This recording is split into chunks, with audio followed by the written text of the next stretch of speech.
지난주에 이어서 오늘 두 번째로 용서, 이번에는 사랑의 시작이 아니고 이제 사랑의 확증입니다 하는 제목으로 제가 말씀을 좀 드리려고 생각합니다.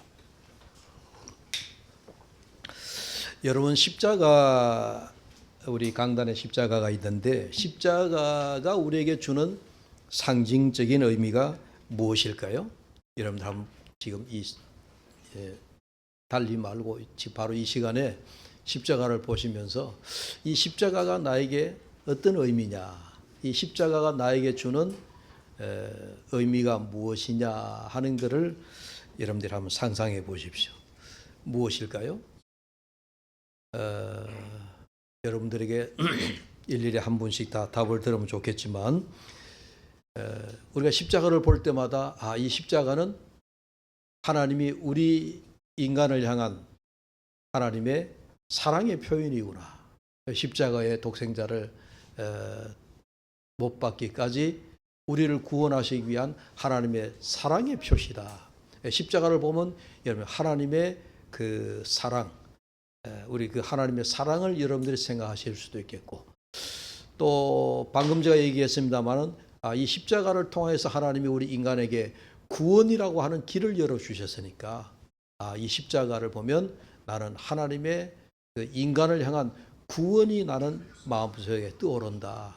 뭐 그런 여러분들이 생각도 가질 것이. 아마 개인적인 차이에 따라 가지고 십자가를 보면서 묵상할 때마다 십자가가 여러분들에게 전해주는 그 무언의 메시지, 십자가가 전해주는 무언의 메시지를 여러분들이 다 생각하실 것입니다. 오늘 저는 이제 이 십자가를 바라보면서 역시 하나님의 용서라고 하는 것을 제가 묵상을 합니다. 이 하나님의 용서는 사람이 그것을 받아들이고 드리지 않고 이제 그런 차원이 아니고 뭐랄까요? 하나님의 용서는 하나님이 우리 인간에게 주시는 사랑의 선물 중에 하나인데 그건 하나님의 일방적인 용서이다 하는 그런 생각을 갖습니다. 그렇잖아요.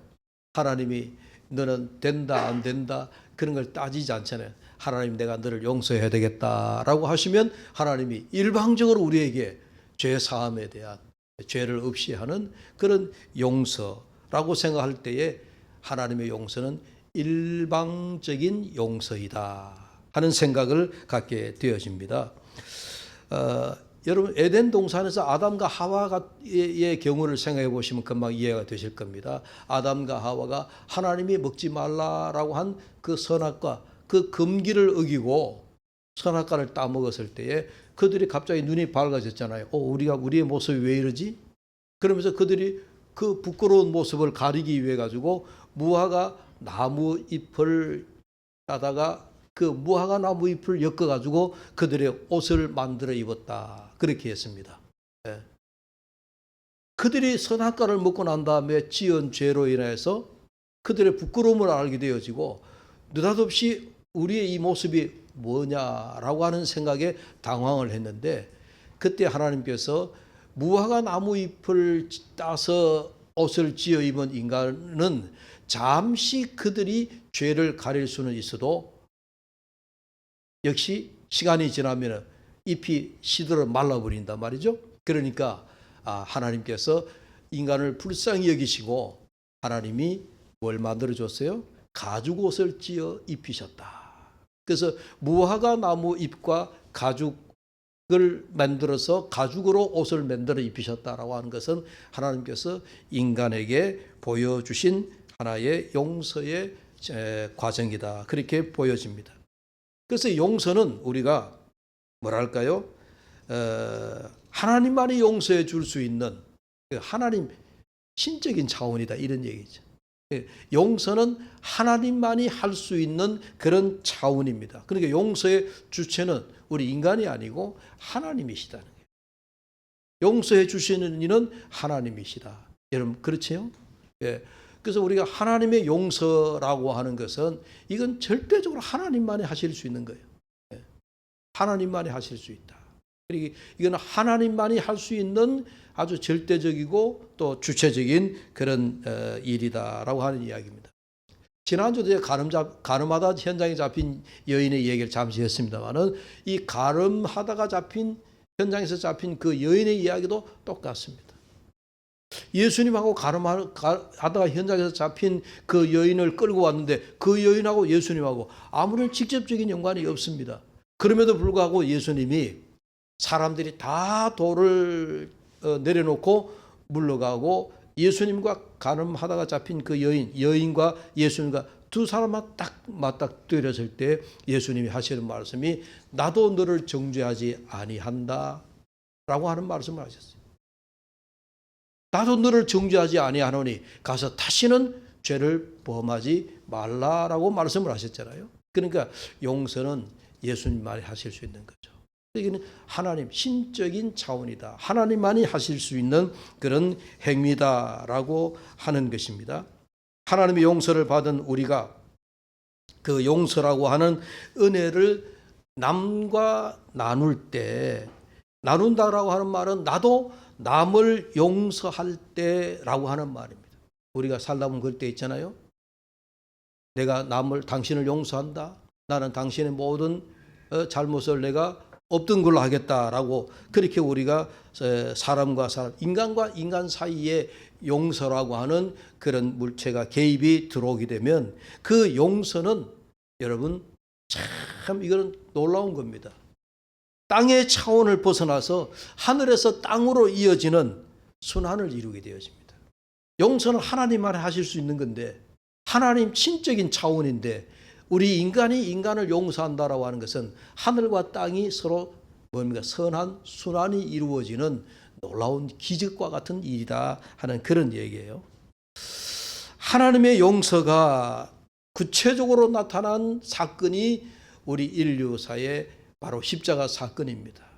그래서 우리가 십자가를 보면 가장 먼저 우리가 하나님이 우리 인간을 향하여 우리 인간의 모든 죄를 사하시고 이 십자가를 통하여 우리를 하나님 인간을 구원케 할 수 있는 길을 열어놓으셨다라고 우리가 십자가를 보게 되어집니다. 그래서 하나님의 용서가 구체적으로 나타난 사건을 우리가 말할 때 십자가의 사건이다.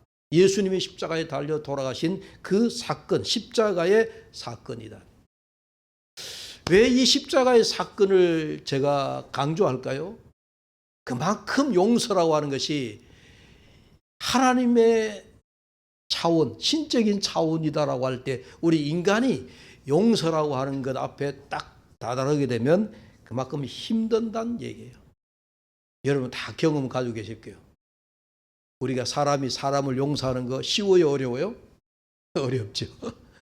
정말 어려워요. 사람이 사람을 용서한다라고 하는 거. 예? 사람이 사람을 죄 없이 용서해 주겠다. 잘못을 내가 다시는 생각하지 않겠다라고 하는 그런 이야기가 여러분 우리가 그만큼 어렵다라는 게 하나님만이 하실 수 있는 일이기 때문에 그렇게 어렵다는 겁니다. 왜 우리가 용서가 어려운가 한번 생각해 보십시오. 이건 내 마음이 우리가 좁아서 그런 것도 아니고 내가 뭐 이렇게 없어서 그런 것도 아니고 정말 우리 인간이 용서하기 어렵습니다. 내가 받은 상처, 내가 받은 억울함, 이런 것들을 또 나를 분노하게 만든 그런 일들 생각하면 그 원인 제공한 자에게 우리가 용서한다는 것은 이게 너무너무 어려운 겁니다. 이 공감이 돼요. 저도 그런걸요. 목사는 뭐 여러분 용서가 다 될까요? 사람인데 안 되는 부분이 있더라고요. 야, 이게 참 어렵다. 이렇게 어려운 용서를 원소에게 가서 내 당신 이제 다 없던 일로 할게. 이게 잘 안 되거든요. 자, 그래서 우리가 그나마 그렇다고 성경에 용서하라고 하시는 말씀은 우리가 성경 말씀인데 어떻게 용서해야 되겠느냐? 우선은 우리가 실천하는 한 방법으로 원수 앞에 가서 당신하고 내 이제 없던 일을 하자. 그렇게 말하기 이전에 여러분 이렇게 하면 그 원수를 위해서 그를 위해서 한번 기도해 보는 거예요.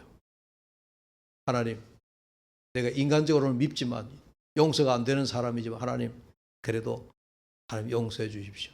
그 사람은 나에게 상처를 주고 또 나에게 억울한 일을 만들어주고 나에게 분노를 일으키게 만들고 등등 그렇게 나에게 상처를 준 사람을 위해서 내가 먼저 그 영혼을 위해서 한번 기도해 보는 거예요. 내 마음이 풀릴 때까지 기도하는 거예요. 그게 하루 이틀이 안 되면 한 달, 두 달 안 되면 1년, 2년 동안 우리가 기도하는 겁니다. 그렇게 기도하다 보면 하나님께서 우리의 마음을 풀어주실 날이 있으리라 그렇게 믿습니다. 여러분, 예수님도 우리에게 이 죄 용서에 대한 글 요구를 하셨습니다. 우리 잘 아는 산상수훈에 우리에게 가르쳐 주신 기도가 있잖아요. 그게 뭡니까? 주 기도문. 주님의 기도 가운데 하늘에 계신 우리의 아버지여라고 시작하는 그 주기도문 가운데에 우리가 가다가 우리가 우리에게 죄 지은 자를 사하여 준 것 같이 뭐라고요? 우리의 죄를 사하여 주옵소서. 내가 남의 잘못을 내가 용서해 준 것 같이 하나님 저의 죄도 용서해 주십시오 라고 하는 그 기도를 주님이 가르쳐 주셨잖아요. 여러분, 우리가 주기도문을 할 때에 이 부분에 와서 우리가 우리에게 죄 지은 자를 우리가 우리에게 상대가 나에게 그 사람이 나에게 죄 지은 것을 내가 사해 준 것 같이 라고 우리가 기도할 때 여러분 그 기도문에 다다랐을 때 어떻게 하죠? 입 다물고 있나요? 그냥 그 부분만 와서 여러분 지나갈 때까지 그냥 과목 입 꽉 다물어 버리나요? 주기도문을 암송을 하다가 이 부분에 딱 이러면은 우리의 마음의 벽에 딱 부닥쳐서 그냥 넘어가 버려요. 여러분, 이 주기도문을 우리가 외울 때마다 기도할 때마다 이 대목에서 내가 정말 자유한가? 이 대목에서 내가 입을 다물고 있지는 않은가 하는 것을 우리가 한번 생각해 봐야 됩니다. 내게 죄 지은 자, 잘못한 자를 내가 용서하지 못하고 이 기도를 우리가 계속해서 드릴 수는 없다 하는 이야기입니다. 산상수훈의 기도문 가운데 이어서 계속 말씀합니다. 마태복음 6장 14절 15절에 너희가 사람의 잘못을 용서하면 너희 하늘아버지께서도 너희 잘못을 용서하시려니와 너희가 사람의 잘못을 용서하지 아니하면 너희 아버지께서도 너희 잘못을 용서하지 아니하시리라.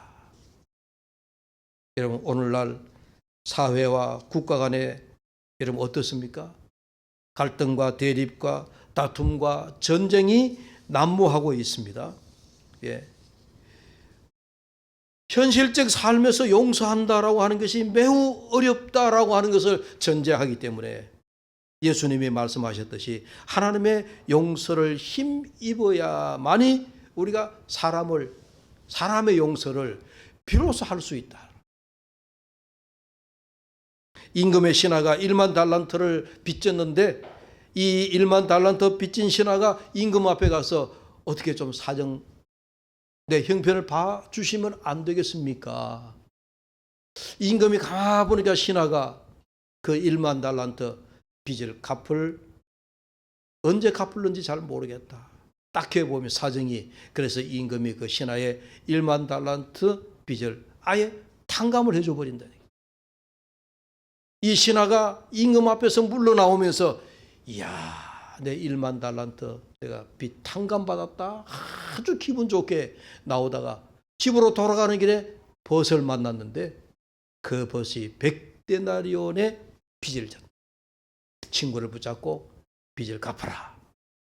그 빚진 친구가 정말 딱한 사정을 이야기하면서 조금만 여유를 주면 내가 그 빚진 것을 갚겠노라고 얘기함에도 불구하고 1만 달란트 탕감받은 이 신하가 그 벗을 자기 집에 감옥에다가 가두어 버렸다.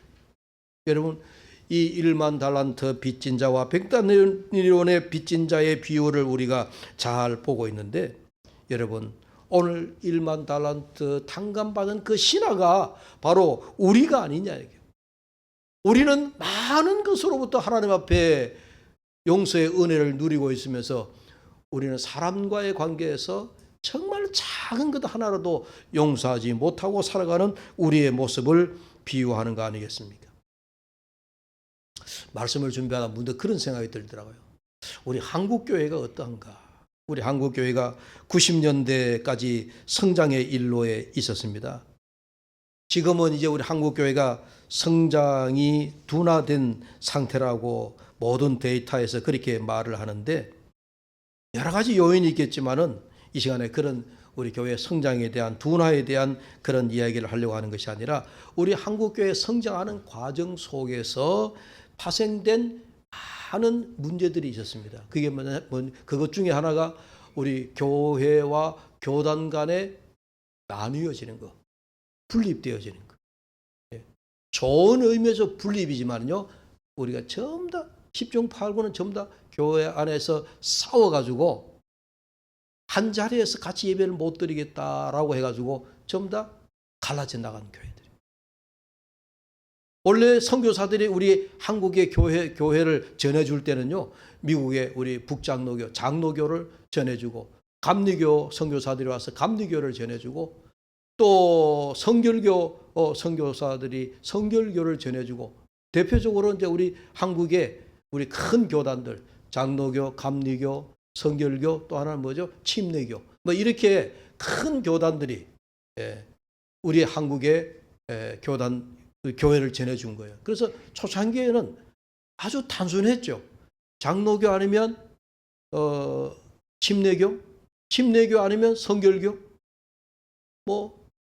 그 가운데 이제 또 뭐 구세군이라든지 이런 아주 작은 교단도 있었지만은, 좌우지간 우리 한국교회 초창기에는요, 교단이 그렇게 많지가 않았습니다. 다른 교단, 감리교나 성결교나 침례교는 우리가 잘 모르는 교단이니까 남겨놓더라도, 우리 교회가 속해 있는 장로교라고 하는 장로교만 한번 생각해 보세요. 이 장로교도요, 유교를 전후로 해가지고 교단이 나뉘어졌어요.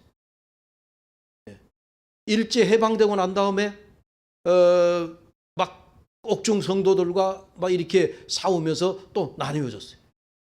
그렇게 해서 생긴 교단, 우리 장로교 안에 한국 기독교 장로회, 우리 소위 줄여서 기장이라고 하는 그런 교단이 있고, 그 다음에 또 고신척에 해당되는 옥중 성도들을 중심으로서 그 감옥에서 나온 성도들만이 자기들이 해야 되겠다 해서 우리가 장로교 가운데 고신척이라고 하는 그런 교단이 있고요. 그 다음에 이제 우리 교회가 속해 있는, 여러분 이런 얘기하면 여러분들이 머리 아플 거예요. 통합교단이 있고요. 그 다음에 합동적 교단이 있어요. 장로교 안에 통합을 거꾸로 하면 뭐가 되죠? 합동. 합동 거꾸로 하면 통합. 이런 교단들이 우리 장로교 안에서만 많이 나누어졌어요. 그나마 이제 합동 통합이 나누어지고 난 이후에 우리 통합적 교단은 지금까지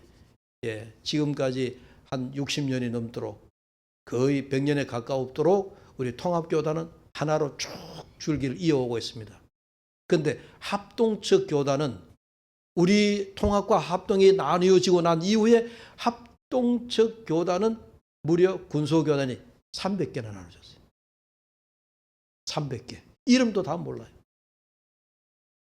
합동정통, 보수정통, 뭐 다 이름만 막 나를 얼마나 많이 나누어졌는지, 그 다 원인이 뭐 있겠어요? 교회 안에서 함께 예배드리다가 사소한 다툼으로, 의견 나눔으로 인해 가지고 싸움박질해서 당신들과 함께 같이 한 자리에 예배 못 드리겠다 해서 나뉘어지고 그래야 수도 없이 나뉘어진 거예요. 참 지금 생각하면 우습죠? 근데 그때는 자기들이 사활을 걸고 싸운 거예요. 여러분, 우리 대구 지역을 한번 볼까요? 대구 제일교회가 이제는 조금 이제 교회가 안정권에 들어가 있습니다. 여러분, 대구 제일교회 이상근 목사님, 원로 목사님이 은퇴하시고 그 이후에 한 20년 가까이 대구 제일교회가 분쟁에 휩싸여서 사후화되었습니다.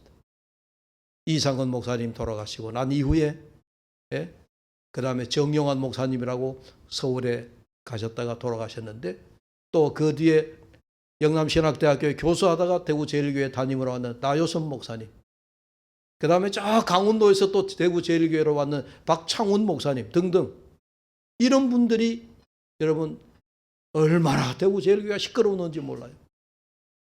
그러다가 이제 한 재작년에 미국에서 다시 이제 대구제일교회에 목사님 모셔가지고 지금은 조금 이제 안정되어져 가고 있다 하는 이야기를 들었습니다. 이상은 목사님이 대구제일교회에 심호하실 때 대구제일교회가 교인이 많이 모일 때는 7,000명까지 모였더랬습니다. 지금은 1,000명 조금 더 남았습니다. 사오는 통해 교회가, 교인들이 다 흩어졌습니다. 교회가 영원하지 않습니다. 사오는 교회, 여러분, 교회 자리를 잡지 못합니다. 삼덕교회가 있잖아요. 우리 교단 안에 대구 중심가의 삼덕교회가 김태범 원로 목사가 은퇴하고 난 다음에 벌써 목회자가 2번이나 바뀌었습니다. 최근에 삼덕교회가 얼마나 어려움을 겪어가지고 그 삼덕교회에서 나온 교우들 한 200명이 대명동 계명문화대학 그 벤처기업들이 많은 그 건물 안에서 이렇게 나누어져서 예배를 드리는 교회가 분파 갈라졌습니다. 대구 시내에 이렇게 뭐라고 할까요? 좀 큰 교회라고 할까요? 메가처치에 해당되는 이런 교회들이 사오는 통해 교회가 굉장한 어려움을 겪었던 것을 볼 수가 있습니다. 여러분, 이 교회 나누어지는 이야기를 제가 하니까 마음이 아픈데요. 왜 그러냐? 나누어지는 교회는 하나님이 참 놀랍습니다. 모든 그 교회가 다 멈추어지게 되는 걸 보게 됩니다. 앞으로는 여러분, 우리 한국교회 나누어진 교회는 많이 보셨겠지만, 저 교회와 이 교회가 서로 합쳐졌다, 합병됐다 하는 교회는 여러분 들어본 적 있나요? 못 들어보셨죠? 우리 은퇴하신 장로님들이나 은퇴하신 권사님들, 신앙생활을 오래 하신 분들이 지금까지 신앙생활 하시는 중에 갈라졌던 교회가 다시 합쳐졌다 하는 얘기 들어본 적 있으세요? 잘 없죠. 잘 없죠. 그런데 앞으로 정말 성경 말씀대로 우리에게 직분을 주셨으니 화목해 하는 직분을 주셨다. 에베소서에 말씀을 하잖아요. 화목해 한다는 것은 서로 마음을 하나로 뭉쳐져서 하나가 되었다 하는 얘기예요. 앞으로는 합병하는 교회는 하나님이 복 주실 줄로 믿습니다. 나누어지는 교회는 여러분 죄송하지만 하나님도 조금은 고개를 돌리고 계신지도 몰라요.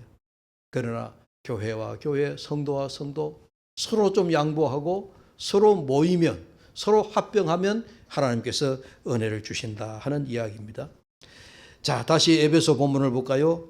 에베소 4장에 오늘 31절에 너희는 모든 악독과 노함과 분냄과 떠드는 것과 비방하는 것을 모든 악의와 함께 버리고 서로 친절하게 하며 불쌍히 여기며 서로 용서하기를 하나님이 그리스도 안에서 너희를 용서하심과 같이 하라. 서로 용서하기를 그랬습니다. 신적인 차원에서의 용서는 일방적이라고 했습니다. 그러나 사람과 사람 사이에는 그 용서가 뭐라고 얘기합니까? 상호적이다. 서로 용서해라. 그렇게 했습니다. 십자가 사건에서 적극적으로 나타난 하나님의 용서를 사람인 우리들이 신앙의 삶 속에서 서로 용서함으로써 용서와 용서라고 하는 그런 연결고리로 이어갈 때에 용서는 더 이상 박스 안에 갇혀 있지 않고 우리 삶에서 열매를 맺으면서 결과를 얻어낼 줄로 믿습니다. 할렐루야. 우리가 서로 용서하고 서로 용납한다라고 하는 의미가 무엇입니까? 여러분, 우리가 교회 공동체 안에, 우리 교회도 크지 않는 교회, 우리가 크지 않는 이 교회이지만은 그래도 사람이 모이면 교회 공동체라고 하는, 우리 두레교회 공동체라고 하는 이 공동체를 잘 이해하는 것이 굉장히 중요합니다. 교회는 하나이지만은 교회 공동체를 구성하는 우리들은 각자가 다 생각과 마음과 또 마음속에 품은 뜻이 각각 다를 수 있다. 이걸 우리가 한마디로 다양하다는 얘기입니다.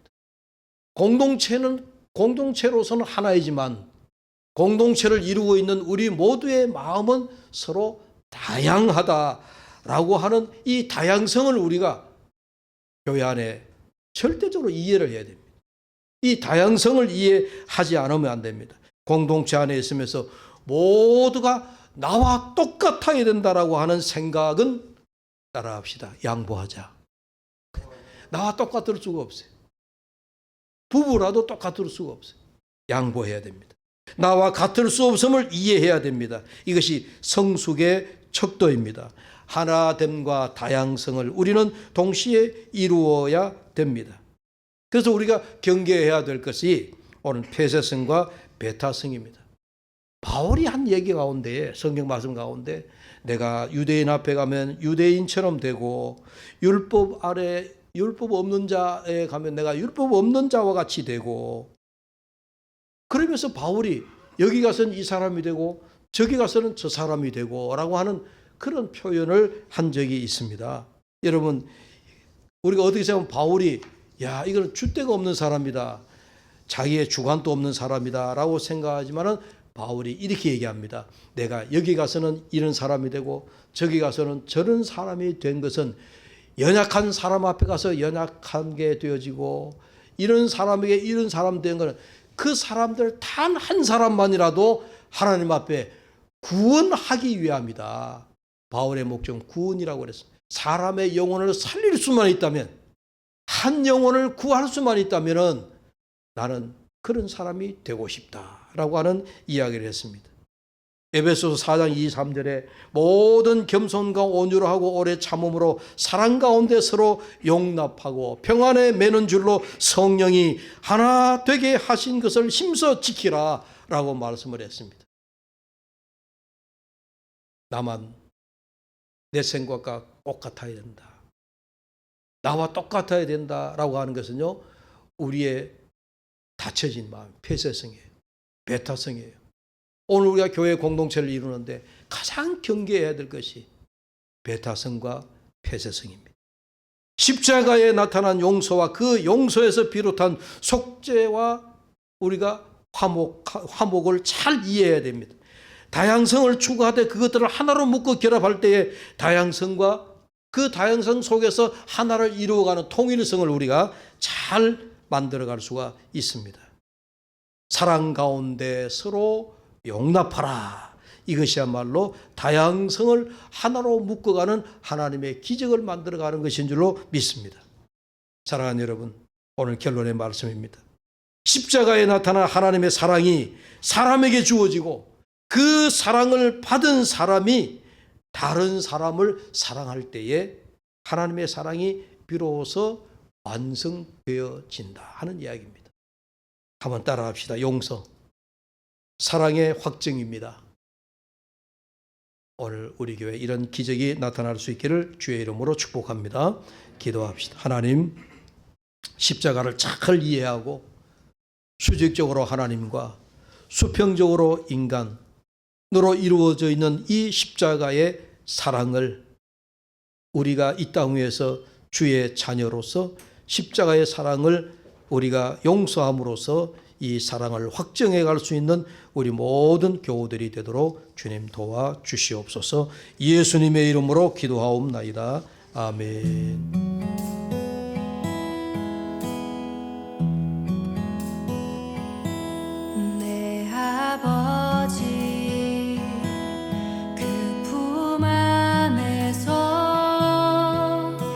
내